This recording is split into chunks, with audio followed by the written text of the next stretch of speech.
রাসূলুল্লাহ সাল্লাল্লাহু আলাইহি ওয়াসাল্লামের যুগে স্পোর্টস বা খেলাধুলা কি ছিল? আমাদের যুগে কি দেখি? ক্রিকেট, ফুটবল, হকি, অনেক কিছুই। কিন্তু আল্লাহ রাসূল সাল্লাল্লাহু আলাইহি ওয়াসাল্লামের যুগে সাহাবীরা খেলতেন কিনা, বা ওনারা কি ধরনের খেলা খেলতেন, বা আমাদের যুগে কি দেখি যে কেউ খেলাধুলার পর তাকে পুরস্কার দেয়া হয়।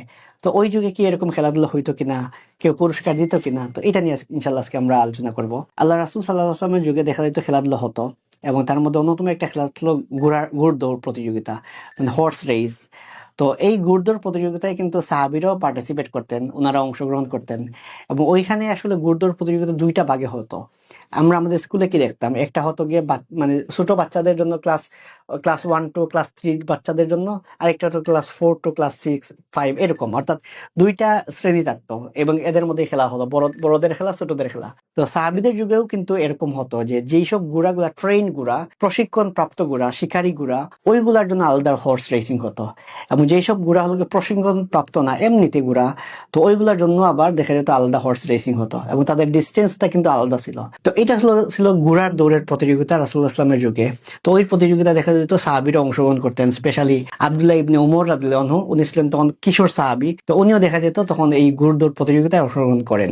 এর বাইরে দেখি যে রাসূলুল্লাহ সাল্লাল্লাহু আলাইহি ওয়াসাল্লামের যুগে উটের প্রতিযোগিতা হতো, তো উটের দৌড়ের প্রতিযোগিতা, যে উট যে দৌড়ায় ওই রকম প্রতিযোগিতা। তো রাসূলুল্লাহ সাল্লাল্লাহু আলাইহি ওয়াসাল্লামের একটা উট ছিল, সেই উটের নাম ছিল আজবা। তো এই উট, যে উটটা রাসূলুল্লাহ সাল্লাল্লাহু আলাইহি ওয়াসাল্লামের ছিল, এই উটটা প্রত্যেকটা প্রতিযোগিতায় বা প্রত্যেকটা দৌড় প্রতিযোগিতায় জিততো। আমাদের যুগে দেখি না যে কার রেসিং বা মোটর বাইক রেসিং, তো এইরকম ছিল যে ওই যুগের উটটা, এই উটটাকে কেউই হারাইতে পারতো না।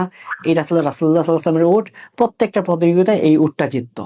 তো একবার দেখা যায় একটা বেদুইনের উটের কাছে সেই রাসূলুল্লাহ সাল্লাল্লাহু আলাইহি ওয়াসাল্লামের উট আজবা, সেটা পরাজিত হয়। এবং আপনি চিন্তা করেন, আমাদের যুগেই যদি চিন্তা করেন, এরকম যে প্লেয়ার বা যে মানে যারা যে কোনো একটা স্পোর্টসম্যান, তাকে কেউই হারাইতে পারে না, হঠাৎ করে একজন কেউ এসে তাকে হারাই ফেললো। তো ওই রকমই ছিল রাসূলুল্লাহ সাল্লাল্লাহু আলাইহি ওয়াসাল্লামের যুগের সেই উটের গল্প, যে এই উটটা হলো গিয়ে সব সময়ের প্রতিযোগিতায় বিজয়ী হতো, কিন্তু একটা প্রতিযোগিতায় সেই উটটা হেরে যায়। যেই উটটা হেরে যায়, তখন সাহাবীরা অনেক মন খারাপ করেন যে আল্লাহ রাসূলের উটটা হেরে গেল, এটা কিভাবে সম্ভব। অর্থাৎ সাহাবীরাও কিন্তু মনক্ষুণ্ণ যে এটা কেমনে হইতে পারে, যে আল্লাহ রাসূলের উট, এটা তো হারার কথাই না, কিন্তু এটা হারলো কেমনে। তখন রাসূলুল্লাহ সাল্লাল্লাহু আলাইহি ওয়াসাল্লাম একটা কথা বলেন, এই কথাটা কিন্তু আমাদের প্রত্যেকের জন্য, সবার জন্য, আমাদের জীবনের জন্য, আমাদের যারা রাজনীতি করেন, যারা খেলাধুলা করেন, যারা পড়াশোনা করেন, সবার জন্য রেলিভেন্ট। সেই কথা ছিল এরকম: দুনিয়ায় সবকিছুর উত্থানের পর আছে পতন। যে আমার যে উটটা, যে আজবা, যেটা সব সময় জিততো, এটাও তো কোনো না কোনো সময় একটা বৃদ্ধ হবে, এটারও কোনো না কোনো সময় পতন হবে। দুনিয়ার সবকিছুর উত্থানের পর আছে পতন।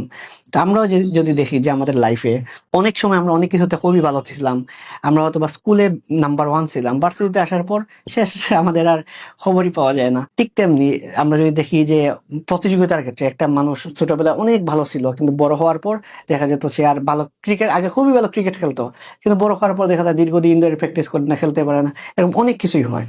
তো এই একটা ঘটনা থেকে আমরা দেখতে পারি যে দুনিয়া সবকিছু যে সমান তালে আগাবে এরকম না, সবকিছুর উত্থানের পর পতন থাকবেই।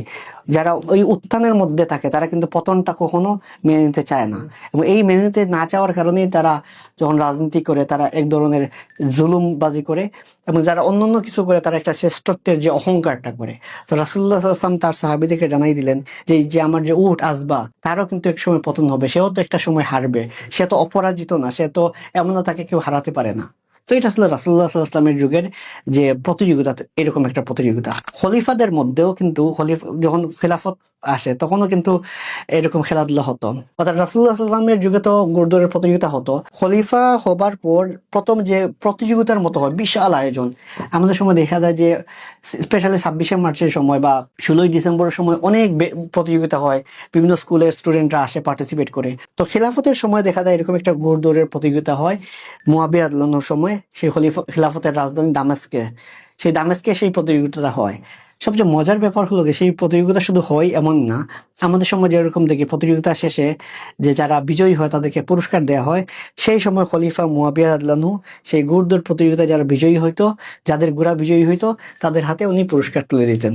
তো এটা চিন্তা করেন যে আমাদের যুগে যে মানে প্রতিযোগিতায় বিজয়ী হওয়ার পর একজন গেস্ট আসেন, প্রধান অতিথি আসেন, বা ওইখানের যে চেয়ারম্যান আসেন, উনি পুরস্কার তুলে দেন, সেই যুগে আমিরে মুয়াবিয়া রাদিয়াল্লাহু আনহু যারা বিজয়ী হতো তাদের হাতে পুরস্কার তুলে দিতেন।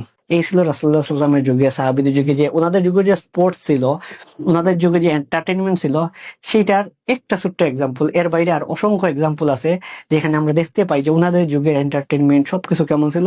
এখান থেকে আমরা মাত্র একটা জিনিস বললাম।